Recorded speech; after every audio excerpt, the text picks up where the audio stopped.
Hello നമസ്കാരം, miss me Anwar Shah. അപ്പോൾ നമ്മുടെ പുതിയൊരു വീഡിയോയിലേക്ക് എല്ലാവർക്കും സ്വാഗതം. ആരും വീഡിയോ സ്കിപ്പ് ചെയ്യല്, മുഴുവനായി കാണുക. നമ്മളെ ഒന്ന് സപ്പോർട്ട് ചെയ്യാൻ വേണ്ടി നമ്മുടെ ചാനൽ സബ്സ്ക്രൈബ് ചെയ്യുന്ന കാര്യം ഒന്ന് പരിഗണിക്കുക.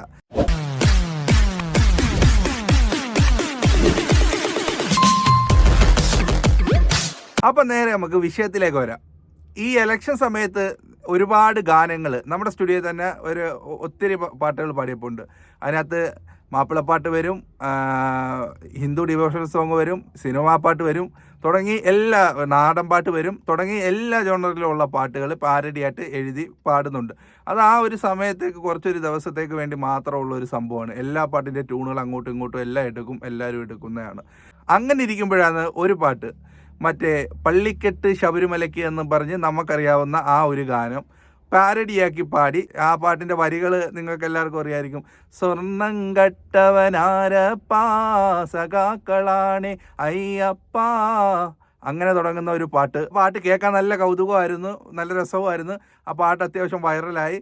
അപ്പോൾ ആ പാട്ട് ജനങ്ങളുടെ മതവികാരത്തെ വ്രണപ്പെടുത്തുന്നു എന്ന് പറഞ്ഞുകൊണ്ട് ആരൊക്കെയോ ചേർന്ന് അതിനെ വേണ്ടാത്ത രീതിയിലേക്ക് കൊണ്ടുപോവുകയും ചെയ്തിട്ടുണ്ട്. സത്യത്തിൽ അതിൻ്റെ ഒന്നും ഒരാവശ്യം ഇല്ല എന്നുള്ളതാണ് എൻ്റെ അഭിപ്രായം. കാരണം ഒറിജിൻ വെർഷൻ എന്ന് പറഞ്ഞാൽ നിങ്ങൾക്കൊക്കെ അറിയായിരിക്കും, നാഗൂർ ഹനീഫ എന്നും പറഞ്ഞ് ഒരു സൂഫി ഗായകനുണ്ടായിരുന്നു. തമിഴിൽ നിന്നും ഇസ്ലാമിക ഭക്തിഗാനങ്ങൾ ആലപിക്കുന്ന, ദർഗാ ഗാനങ്ങൾ ആലപിക്കുന്ന നാഗൂർ ഹനീഫ ഒരുപാട് പാട്ടുകൾ പണ്ട് ചെയ്തിട്ടുണ്ട്. ആ കൂട്ടത്തിൽപ്പെട്ട ഒരു പാട്ടാണ് ഈ പാട്ട്. ഇതിൻ്റെ ഒറിജിനലായിട്ട് നാഗൂർ ഹനീഫ പാടിയിരിക്കുന്ന പാട്ട്, അഹദായവനെ യാ അല്ലാ സമദായവനെ യാ അല്ലാ എന്ന് തുടങ്ങുന്ന ഒരു പാട്ട് നാഗൂർ ഹനീഫ പണ്ട് പാടിയപ്പോൾ ഉണ്ട്.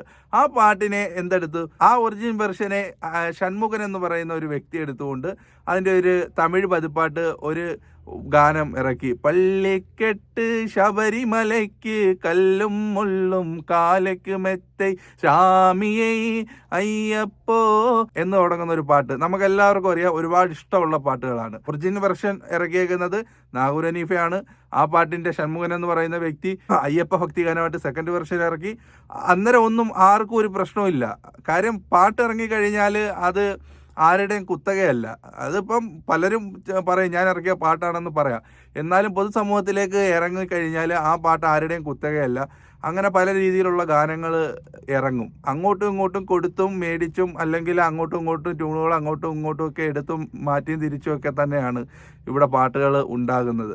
അപ്പോൾ ഒരു അയ്യപ്പ ഭക്തി ഗാനം എടുത്ത് മാപ്പിളപ്പാട്ടാക്കിയാലോ, അല്ലെങ്കിൽ മാപ്പിളപ്പാട്ട് എടുത്ത് അയ്യപ്പ ഭക്തി ഗാനമാക്കിയാലോ ഒന്നും ഇവിടെ ആർക്കും ഒരു പ്രശ്നവും സംഭവിക്കുന്നില്ല. എല്ലാവർക്കും സന്തോഷമേ ഉള്ളൂ. ഇത്രയും കാലം എല്ലാവരും കേട്ടുകൊണ്ടിരുന്നതും ആ ഗാനങ്ങളാണ്. ആർക്കും ഒരു പ്രശ്നമില്ല. നമ്മുടെ കലാഭവൻ മണിച്ചേട്ടൻ തന്നെ ഈ പാട്ട് ഒരുപാട് വേദികളിൽ ഒരുപാട് പ്രാവശ്യം പാടിയിട്ടുണ്ട്. അന്നൊന്നും ഉണ്ടാകാത്ത ഈ ഒരു പ്രശ്നം ഇപ്പോൾ ഉണ്ടാകാൻ കാരണം അതിൻ്റെ പിന്നിൽ വെറും രാഷ്ട്രീയം മാത്രമാണ് എന്നുള്ളതാണ്. അതിൻ്റെ പുറകെ നമ്മൾ കടിച്ചു തൂങ്ങാൻ പോകേണ്ട കാര്യമൊന്നുമില്ല. അതായത് പാട്ടുകളാകുമ്പം പല ജോണറിലുള്ള പാട്ടുകൾ അത് അങ്ങോട്ടും ഇങ്ങോട്ടും എടുക്കും. ഭക്തിഗാനങ്ങൾ, ഇസ്ലാമിക് ഭക്തിഗാനങ്ങൾ വരും, ഹിന്ദു ഭക്തിഗാനങ്ങൾ വരും, ക്രിസ്തീയ ഭക്തിഗാനങ്ങൾ വരും. അതിൻ്റെ ട്യൂണുകൾ അങ്ങോട്ടും ഇങ്ങോട്ടും എടുക്കും. ചിലപ്പോൾ പാരഡികൾ ഉണ്ടാക്കും. സിനിമാ പാട്ടെടുത്ത് നമ്മൾ പാരഡികൾ ഉണ്ടാക്കും. അതൊക്കെ സ്വാഭാവികമാണ്. അതിൻ്റെ പിന്നിൽ അങ്ങോട്ടും ഇങ്ങോട്ടും പോയി ആവശ്യമില്ലാത്ത വർഗീയത മനഃപൂർവ്വമായി ഉണ്ടാക്കാൻ ശ്രമിക്കരുത് എന്ന് എനിക്ക് ഇവരോടൊക്കെ പറയാനുള്ളൂ.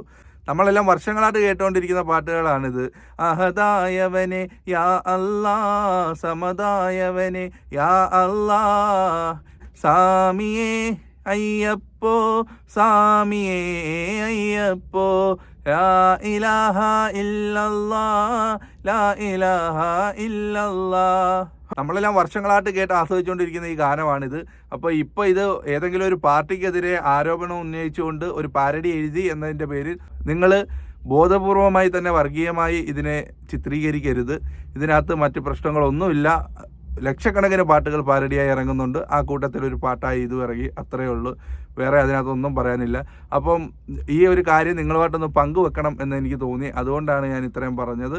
അപ്പോൾ എല്ലാവരും നമ്മുടെ വീഡിയോ കണ്ടതിന് നന്ദി. വേറൊരു വീഡിയോയും വിശേഷങ്ങളുമായി നമുക്ക് വീണ്ടും കാണാം. നമ്മളെ ഒന്ന് സപ്പോർട്ട് ചെയ്യാൻ വേണ്ടി ചാനൽ സബ്സ്ക്രൈബ് ചെയ്യുന്ന കാര്യം മാക്സിമം പരിഗണിക്കുക. അപ്പം അതുവരെയും എല്ലാവർക്കും ബായ്.